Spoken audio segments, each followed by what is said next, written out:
নমস্কার, আমি অ্যাস্ট্রোলজার রিঙ্কু বিশ্বাস।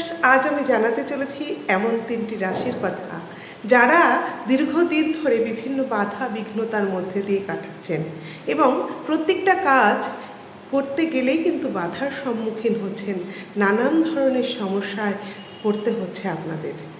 তাদের কিন্তু ৩টি রাশির অন্তর্ভুক্ত যদি আপনি হয়ে থাকেন, অক্টোবরের ১৮ তারিখের পর থেকে বাধা মুক্তির সম্পূর্ণ সম্ভাবনা দেখা যাচ্ছে।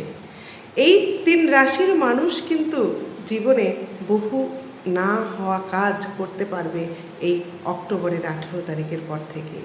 এই রাশি কোন রাশি? যদি আপনি এই রাশির অন্তর্ভুক্ত হয়ে থাকেন, তাহলে আমার কমেন্ট বক্সে রাধে রাধে লিখে যেতে ভুলবেন না। যাই হোক, এবার শোনা যাক এই রাশি ৩টি কারা। ৩টি রাশির মধ্যে প্রথম রাশির কথা বলবো, সেটি হলো কর্কট রাশি। কর্কট রাশির জাতক জাতিকারা কিন্তু দীর্ঘদিন যে সমস্যার মধ্যে, মানসিক সমস্যার মধ্যে দিয়ে চলছিল, ওভার থিঙ্কিং, সেটা কিন্তু মানসিক শান্তির একটা সম্ভাবনা এই ১৮ তারিখের পর থেকে আসছে এবং হওয়া কাজ হচ্ছিল না, সেগুলো কিন্তু হতে শুরু করবে।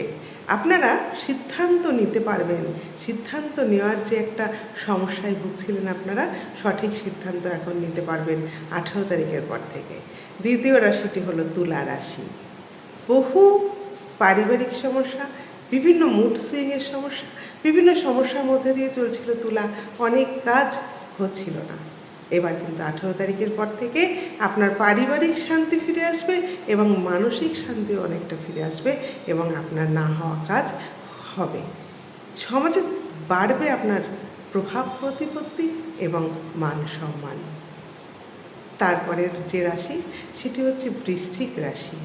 যাদের দুঃখের শেষ নেই, যে কোনো কাজ করতে গেলে চারিদিক থেকে বাধাগুলো আসছিল, সেই বাধাগুলো কিন্তু এবার কাটতে চলেছে ১৮ তারিখের পর থেকে।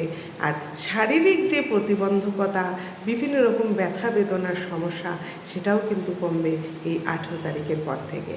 আর বৃশ্চিক কিন্তু কর্মক্ষেত্রে উন্নতি পাবে, আর্থিক সচ্ছলতা ১৮ তারিখের পর থেকে অনেকটাই আপনার আসবে এবং অর্থ কিন্তু বিভিন্ন দিক থেকে আসার একটা সম্ভাবনা তৈরি হচ্ছে।